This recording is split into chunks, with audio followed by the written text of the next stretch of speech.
Marine Silva will be fighting Dion Barbosa right now these days. Unfortunately, with JJ Aldrich out, she had to change the opponent.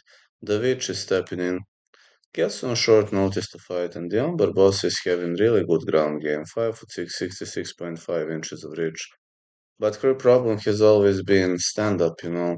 And she submitted Diana Belbita, lost to Miranda Maverick, defeated Ernesta Karachkaite. And Karin Silva is a very well-rounded fighter. She defeated Ariane Lipski da Silva, Marina Moroz, Katlyn Souza, and lost to Vivian Araujo. I believe it's gonna be a close war, and I believe Karin Silva will be digging for some finishes, and she's a slightly better striker, but both chicas are equally good on the ground. And I say Silva wins potentially via finish or a decision, but I just think she is going to be more dominant in this fight. I'm giving slight advantage to Silva, not writing the Barbosa out.